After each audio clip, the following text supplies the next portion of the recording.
Brigadier General Krista Brodie is the new head of Canada's vaccine rollout. That announcement coming just last night from the Public Health Agency.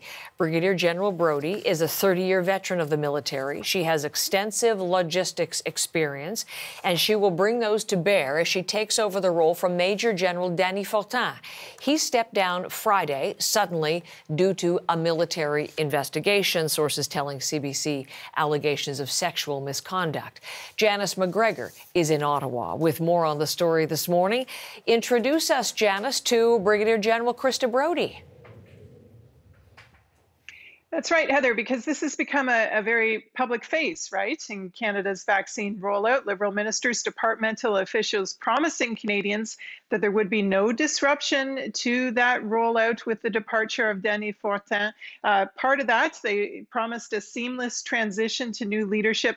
That meant they had to name a successor quickly. Brigadier General Krista Brodie was part of the team of more than 24 military personnel serving at the Public Health Agency since late last year, working on getting these vaccines in Canada and then onwards to the provinces and territories. So this is not a new project for her. She has been part of the process in its earlier phases. And as you say, logistics is her area of expertise. She is a former commander of one service battalion. That is one of the military's largest units.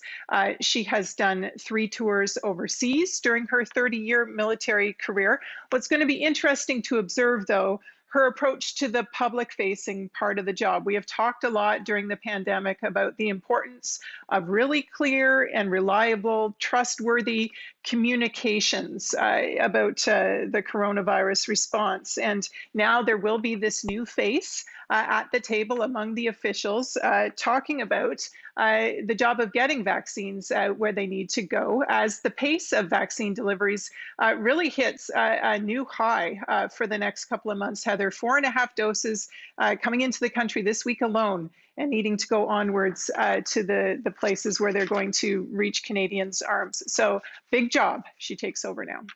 So she succeeds Major General Dany Fortin, as you said, Janice. What have we learned about the allegations that led to his departure?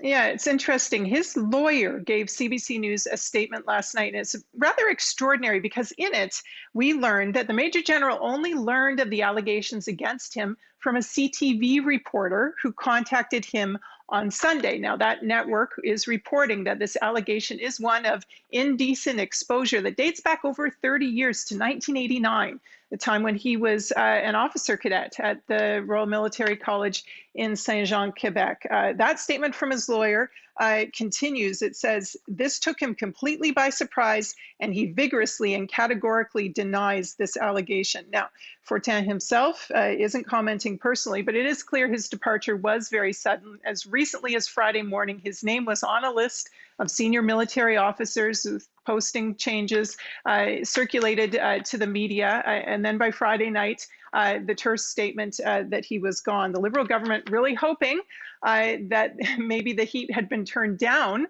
on the controversy about misconduct among senior military officers, particularly following the testimony at committee of the Prime Minister's Chief of Staff, Katie Telford.